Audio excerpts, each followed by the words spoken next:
श्री शिवाय नमस्तुभ्यम। हर हर महादेव। दोस्तों, आप सभी लोग जानते हैं कि 28 नवंबर 2024 यानी गुरुवार को पड़ रही है मार्गशीर्ष महीने की प्रदोष तिथि।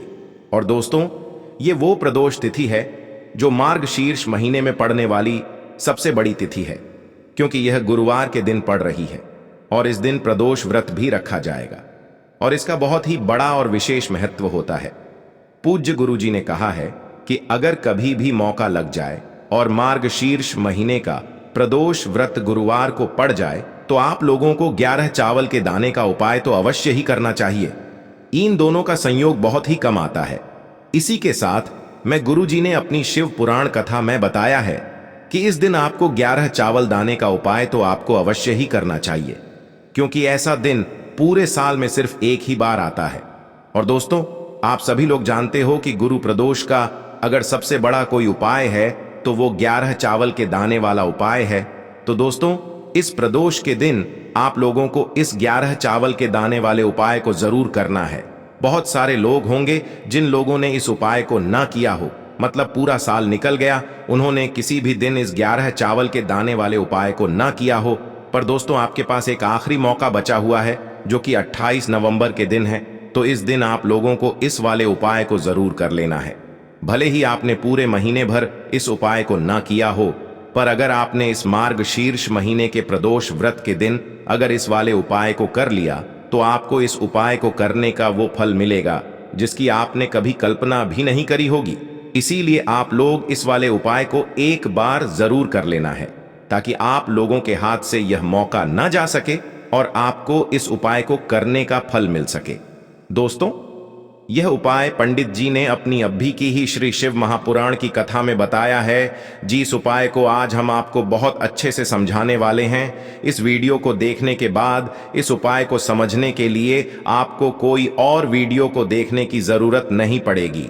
तो चलिए दोस्तों, उपाय को शुरू करते हैं। देखिए, यह इस मार्गशीर्ष महीने के गुरुवार के दिन यह इतना खास होता है, इतना महत्वपूर्ण होता है। देखा गया है कभी कभी बड़े बड़े पूजा पाठ अनुष्ठान से जो मनोकामना पूर्ण नहीं होते, वो मार्गशीर्ष महीने के गुरुवार प्रदोष के दिन एक छोटे से उपाय करने से ही आपकी मनोकामना पूर्ण हो जाती है। और बहुत सारे लोगों ने इस उपाय को किया भी है और उनको इस उपाय को करने का फल भी जरूर मिला है। अगर आप लोग भी इस उपाय को करना चाहते हैं तो आप इस उपाय को पहले अच्छे से समझ लेना, सुन लेना, उसके बाद करना। आपको इस उपाय का फल जरूर मिलेगा। और इस उपाय को कर लेने से आपके घर में चाहे किसी भी प्रकार की दुख और समस्या क्यों ना चल रही हो, आपको उसका कारण भी नहीं पता है कि भाई यह समस्या किस कारण से चल रही है। उसका कुछ भी कारण हो सकता है, जैसे पितृदोष हो सकता है या किसी भी तरह का मंगल दोष भी हो सकता है। तो इस दिन आप लोगों को यह वाला उपाय कर लेना है। यह एक ऐसा उपाय है जिस उपाय को अगर किसी विशेष दिन पर किया जाए तो भाई उस विशेष दिन का जो है वह तो हमें मिलता ही मिलता है, पर हमने उस दिन पर इस उपाय को किया है तो हमें उससे भी बड़ा फल मिलता है और फल बहुत जल्दी मिलता है, क्योंकि आप इस उपाय को बहुत ही बड़े और विशेष दिन पर कर रहे हो।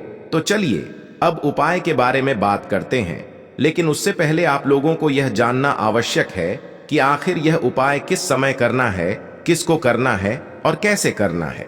तो चलिए हम आगे आपको वीडियो में एक एक करके बता देते हैं। लेकिन उससे पहले अगर आप लोग हमारे चैनल पर पहली बार आए हैं या फिर मेरी आवाज आज पहली बार सुन रहे हैं तो हमारे चैनल को सब्सक्राइब जरूर कर लेना और इस वीडियो को लाइक करके कमेंट बॉक्स में श्री शिवाय नमस्तुभ्यम ओम नम शिवाय जरूर टाइप कर देना।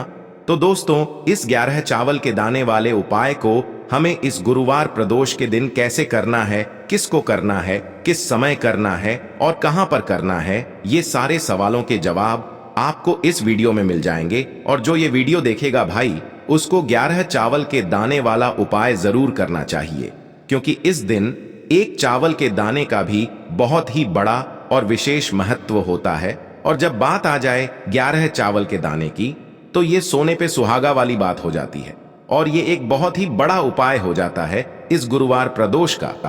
तो अब दोस्तों, इस 11 चावल के दाने वाले उपाय को आखिर करना किसको है, सबसे पहले हम लोग वो बात जान लेते हैं।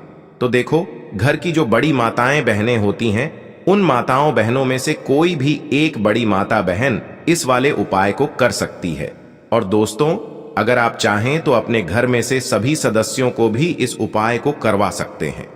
अगर किसी व्यक्ति की खुद की कोई मनोकामना है, खुद की कोई दुख और परेशानी है जो कि वह अपने लिए ही करना चाहता है इस वाले उपाय को, तो वह खुद अपने लिए भी कर सकता है। बाकी अगर कोई घर में से ऐसा है जो कि अपने पूरे घर परिवार की सुख और शांति के लिए ये वाला उपाय करना चाहता है तो भाई वह भी कर सकता है, उसमें भी कोई दिक्कत वाली बात नहीं है। कहने का मतलब ये है कि इस उपाय को हर एक सदस्य भी कर सकता है और पूरे घर परिवार के सदस्य के लिए घर की बड़ी माताओं बहनों में से कोई एक माता बहन भी कर सकती है। माताएं बहनें अगर घर में उपस्थित न हो या वो यह वाला उपाय न कर पा रही हो तो फिर घर का कोई बड़ा सदस्य भी इस 11 चावल के दाने वाले उपाय को कर सकता है, चाहे फिर वह पुरुष ही क्यों ना हो, उसमें कोई भी दिक्कत वाली बात नहीं है। अब दोस्तों, इस 11 चावल के दाने वाले उपाय को हमें करना कहां पर है? हमें इसे शिव जी के मंदिर में जाकर करना है। बहुत सारे लोग प्रश्न करते हैं हर एक उपाय को करते समय क्या हम इस उपाय को घर पर कर सकते हैं? तो इस वाले उपाय को आप घर पर नहीं कर सकते हो। इस वाले उपाय को करने के लिए आपको शिव जी के मंदिर ही जाना पड़ेगा। उसके बाद में दोस्तों जो अगला प्रश्न निकल कर आता है वो यह आता है इस उपाय को लेकर कि आखिर इस उपाय को हमें किस समय करना है, सुबह के समय करना है कि शाम के समय करना है? तो देखो, इस वाले उपाय को आप लोग सुबह के समय भी कर सकते हो और शाम के समय प्रदोष काल में भी कर सकते हो। अब अगर आप पूछो कि भाई सबसे उत्तम समय कौन सा रहेगा इस 11 चावल के दाने वाले उपाय को करने का, तो हम आपसे बस यही कहेंगे कि इस उपाय को आप सुबह के समय करेंगे तो ज्यादा बेहतर होगा। बाकी अगर प्रदोष काल शाम के समय भी करेंगे तो भी अच्छा होगा, उसमें कोई भी दिक्कत वाली बात नहीं है। तो अब दोस्तों जो अगली सबसे बड़ी और महत्वपूर्ण बात आती है वो यह आती है कि सुबह अगर हम उपाय को करेंगे तो हमें कितने बजे से लेकर कितने बजे तक के बीच में करना है, और शाम के समय प्रदोष काल में करेंगे तो हमें कितने बजे से लेकर कितने बजे के बीच में करना है। तो देखो, सुबह जितनी जल्दी हो सके आप उपाय को करने की कोशिश करना। बाकी अगर किसी कारणवश लेट भी हो जाओ, थोड़ी देर भी हो जाए, तो 10 या 11 बजे तक भी आप उपाय कर लेना, पर 12 बजे से ज्यादा देरी न हो, ठीक है? इस बात का ध्यान रखना। उसके बाद में दोस्तों अगर शाम के समय प्रदोष काल की बात करें, प्रदोष काल का जो समय होता है वो शाम के 6 बजे से शुरू हो जाता है। मतलब शाम के 6 बजे से लेकर 7 बजे के बीच का जो समय होता है ये समय प्रदोष काल का समय होता है। पर अभी जो मौसम चल रहा है इस मौसम में जो है शाम बहुत देरी से होती है, तो आप इस उपाय को 7 या 8 बजे के बीच में भी कर सकते हो। मतलब शाम के 6 बजे से रात 8 बजे के बीच में आप कभी भी इस वाले उपाय को कर सकते हो, उसमें कोई भी दिक्कत वाली बात नहीं है। अब दोस्तों यहां पर इस उपाय को लेकर एक और सबसे बड़ी बात यह निकल कर आती है कि इस 11 चावल के दानों को हमें लेना कहां से होता है, और हमें इस उपाय को करने के साथ में क्या और कुछ भी सामग्री ऐसी होती है जो शिव जी के मंदिर लेकर जानी पड़ती है।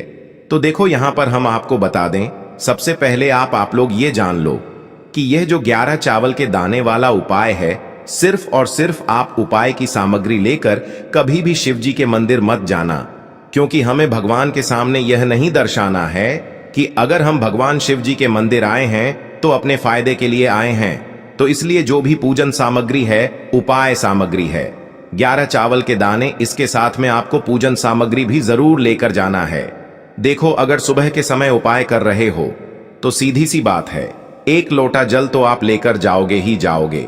वही 1 लोटा जल अगर मिट्टी का जल हो तो बहुत अच्छा रहेगा। मिट्टी का जल कैसे बनाया जाता है इसके लिए हमने पहले से बहुत सारी वीडियोस बना दी है। आपके पास इस दिन एक आखिरी मौका रहेगा मिट्टी का जल शिव जी पर चढ़ाने का और उपाय को करने का। बहुत बड़ा आपको इस दिन फल मिलेगा, तो इसलिए इस दिन हो सके तो भाई मिट्टी का जल चढ़ाना, तो अपने साथ में कम से कम 1 लोटा जल तो आपको लेकर जाना ही जाना है। अगर मिट्टी का जल नहीं है तो घर का जल भी आप इस्तेमाल कर सकते हो। इसके अलावा जो भी पूजन सामग्री है, देखो 11 चावल के दाने ये अलग आपके रहेंगे और जो आपकी पूजन सामग्री रहेगी वो अलग रहेगी। पूजन सामग्री में आप जो भी चीज लेकर जाना चाहे वो लेकर जा सकते हैं। उसमें कोई भी दिक्कत वाली बात नहीं है।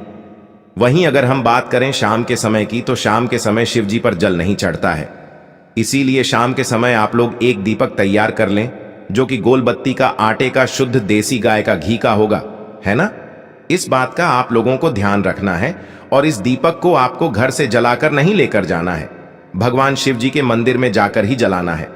इस बात का भी आप लोगों को ध्यान रखना है। अब दोस्तों, यहां पर हमें इस बात को समझना है कि यह 11 चावल के दाने हमें लेना कहां से है। क्या हमें दुकान से लेकर आना है, या हमें अपने घर से लेना है, या कहां से लेकर आना है, और कौन से चावल लेना है, क्योंकि चावल भी बहुत प्रकार के होते हैं। तो देखो, इन सभी सवालों के जवाब आप लोग एक बात में सुन लो कि भाई ये जो उपाय है, इस उपाय में आपको ये नहीं देखना है कि भाई कौन से चावल है, कौन से चावल नहीं है। बस जो भी चावल ले रहे हो वो चावल का दाना सबूत होना चाहिए, मतलब साबुत होना चाहिए, टूटा हुआ नहीं होना चाहिए, कटा पिटा नहीं होना चाहिए। ये बात आपको ध्यान रखना है। बाकी आपका चावल बासमती हो या सादा चावल हो या कोई सा भी चावल हो, उसमें कोई भी दिक्कत वाली बात नहीं है। तो सीधी सी बात है कि आपके घर के रसोई घर में जहां पर आप भोजन बनाते हो, वहां पर जो भी चावल आपके उपस्थित हो, उन चावलों में से अपनी एक कटोरी भर लेना या एक मुट्ठी चावल अलग से निकाल कर रख लेना, क्योंकि हम 11 चावल ही यहाँ पर इस उपाय में लेने वाले हैं। तो हमें यह चावल के दाने गिनकर निकालने पर डढ़ेंगे। इस बात का आप लोगों को ध्यान रखना है। तो अपने उस चावल की कटोरी में से या चावल में से 11 ऐसे चावल के दाने आप लोग निकाल लो, जो कि टूटे हुए ना हो, कटे पिटे ना हो, जिनमें कोई दाग ना लगा हुआ हो, है ना। अच्छे साबुत चावल के दाने 11 दाने आप लोग निकाल कर रख लो और इन्हें किसी भी एक कागज की पुड़िया में या किसी एक छोटी सी कटोरी में आप लोग रख लो, ताकि यह सुरक्षित रहे। आपके एक भी चावल का दाना इधर उधर ना हो और आपका उपाय भी पूरा अच्छे से हो जाए।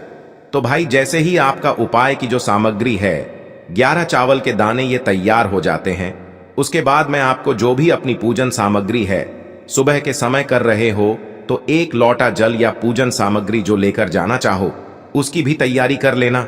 और शाम के समय जा रहे हो तो भाई अपना जो दीपक है उसे तैयार कर लेना, ठीक है। और उपाय को करते समय शुद्धता का विशेष रूप से ध्यान रखना, ठीक है। सुबह सुबह स्नान करने के बाद ही उपाय को करने की आप लोग तैयारी करना। उसके बाद अगर शाम के समय की बात करें तो शाम के समय आपको स्नान करने की जरूरत नहीं है, पर शुद्धता का ध्यान रखना है। आपको स्नान तो नहीं करेंगे, आप हाथ मुंह धोकर भी इस वाले उपाय को शाम के समय प्रदोष काल में कर सकते हैं। इसमें कोई दिक्कत वाली बात नहीं है। तो आप अपने उपाय की पूरी सामग्री तैयार करके आपके पास ही में जो आपका शिव मंदिर हो वहां पर पहुंच जाइए। सबसे पहले शिव मंदिर में जाकर आप लोगों को उपाय नहीं करना है, पहले भगवान के दर्शन करना है, भगवान से आशीर्वाद प्राप्त करना है। फिर शिव जी की शिवलिंग के पास में आना है। शिवलिंग के पास में आने के बाद आप जो पूजन सामग्री लेकर आए हुए हैं, जैसे कि सुबह गए हुए होंगे तो एक लोटा जल और जो भी पूजन सामग्री लेकर आए हैं, आप उनसे भगवान शिव जी की पूजन कीजिए। सबसे पहले तो एक लोटा जल ही चढ़ेगा, उसके बाद में आपकी पूजन सामग्री चढ़ेगी। उसके बाद में अगर दोस्तों शाम के समय अगर आप इस उपाय को कर रहे हो तो अपने साथ में कम से कम एक जो दीपक है गोल बाती का, जो आप अपने साथ में लेकर गए हो, उस दीपक को मंदिर में जाकर अपनी माचिस से जलाना है और उस दीपक को शिवलिंग के पास में रखना है, ठीक है। इस दीपक को रखने के बाद ही आप लोगों को अपना ये वाला उपाय शुरू करना है। और दीपक को ज्यादा पास में मत रखना, वैसे भी गर्मी पड़ रही है, भगवान शिव जी को आंच नहीं लगनी चाहिए, है ना। तो भाई, जैसे ही आपकी पूजा अर्चना हो जाती है, आप भगवान शिव जी को प्रसन्न कर लेते हैं। उसके बाद में शिवलिंग के पास ही में आप कहीं पर बैठ जाइए, सामने या आसपास जिस जगह पर आपको बैठना हो वहां पर बैठ जाइए और अपने वह 11 चावल के दाने अपने सामने निकाल कर रख लीजिए, क्योंकि अब यहाँ पर उपाय को यहाँ पर करने की आपको तैयारी करना है। और इस तरीके से जब आप उपाय करेंगे, पूजन सामग्री करने के बाद, पूजन अर्चना करने के बाद, तो आपको उपाय का फल बहुत जल्दी और बहुत बढ़ा होकर मिलेगा। तो अपने 11 चावल के दाने अपने सामने निकाल कर रख लेना। और यह जो उपाय है यह आपकी सीधे हाथ की हथेली से होगा, इसलिए इस बात का भी विशेष रूप से ध्यान रखना है। तो सीधे हाथ की हथेली का प्रयोग करके ही आप लोग अपना इस वाले उपाय को करना। अपने सामने जो भी आपकी कागज की पुड्डियां है उसको खोल कर रख लो, या कटोरी है तो भाई उसे अपने सामने रख लो। और अपने वह 11 चावल के दाने निकाल लो। ठीक है। उसके बाद में दोस्तों अब आपको क्या करना है कि शिवलिंग आपके सामने होगी, तो आपने वह 11 चावल के दाने एक एक करके आपको शिव जी के शिवलिंग के ऊपर चढ़ाना है। कहां पर चढ़ाना है? शिवलिंग के ऊपर चढ़ाना है और कहीं पर भी नहीं चढ़ाना है। आपको अपने हथेली से तो शिवलिंग के ऊपर चढ़ना है, भले ही फिर वो अपने आप जलाधारी पर गिर जाए या मतलब वहीं पर गिर जाए, उसमें कोई दिक्कत वाली बात नहीं है, पर आप चढ़ाओ शिवलिंग के ऊपर ही। तो आपको क्या करना है, अपना पहला चावल का दाना उठाना है, श्री शिवाय नमस्तुभ्यम बोलना है और शिवलिंग पर चढ़ा देना है। इसी तरीके से दूसरा चावल का दाना उठा है, शिवलिंग पर चढ़ाना है और मंत्र बोल देना है। और फिर तीसरा चावल का दाना उठाना है, श्री शिवाय नमस्तुभ्यम बोलना है और चढ़ा देना है। इसी प्रकार से आपको पूरे 11 चावल के दाने एक एक करके शिव जी के शिवलिंग के ऊपर चढ़ाना है और भगवान से प्रार्थना करते जाना है। मतलब प्रार्थना तो आपको आखिरी में करना है, पर हर एक चावल के दाने को चढ़ाते समय श्री शिवाय नमस्तुभ्यम जरूर बोलना है। उसके बाद ही में यह चावल का दाना शिवलिंग के ऊपर आपको चढ़ाना है। जैसे ही आपके 11 चावल के दाने शिवलिंग के ऊपर चारहच जाते हैं, तो भाई उसके बाद में आपको क्या करना है, भगवान से अपनी मनोकामना बोलना है। मनोकामना भी कब बोलना है? जब आपका 11 चावल का दाना आपके सीधे हाथ की हथेली में हो और आप उसे चढ़ाने के लिए जा रहे हो। श्री शिवाय नमस्तुभ्यम बोलकर उस आखिरी चावल के दाने को शिवलिंग के ऊपर चढ़ा देना और भगवान से फिर अपनी वह मनोकामना बोल देना, जिस मनोकामना के लिए आप लोग अपना यह वाला उपाय कर रहे हो, जिस भी दुख और परेशानी के लिए आप लोग अपना यह वाला उपाय कर रहे हो। उसके बाद में जैसे ही आप अपनी मनोकामना बोल देते हो, आपका यह वाला उपाय पूरा हो जाता है। पर दोस्तों उपाय को करने के बाद आप लोगों को 2 मिनट भगवान शिव जी के मंत्र का जाप जरूर करना है और मंत्र का जाप करने के बाद भगवान से एक और बार प्रार्थना करना है अपनी मनोकामना के लिए या अपनी जो भी दुख और परेशानी है उसके लिए। इसके बाद में आप लोग भगवान को देखकर भगवान से प्रार्थना करके उनसे आशीर्वाद लेकर वहां से उठ सकते हैं और अपने घर पर जा सकते हैं। बस दोस्तों यहां पर यह वाला उपाय पूरा हो जाता है। इस तरीके से जो भी व्यक्ति छोटी छोटी चीजों का ध्यान रखते हुए इस 11 चावल के दाने वाले उपाय को करेगा, निश्चित सी बात है उसे उसकी मनोकामना जल्द ही पूर्ण होगी और जो भी दुख और परेशानी है वो भी बहुत ही जल्दी दूर होंगे। और दोस्तों अगर आपको हमारी ये वीडियो पसंद आई हो तो हमारे इस वीडियो को लाइक और चैनल को सब्सक्राइब जरूर करें। हर हर महादेव, ओम नमः शिवाय।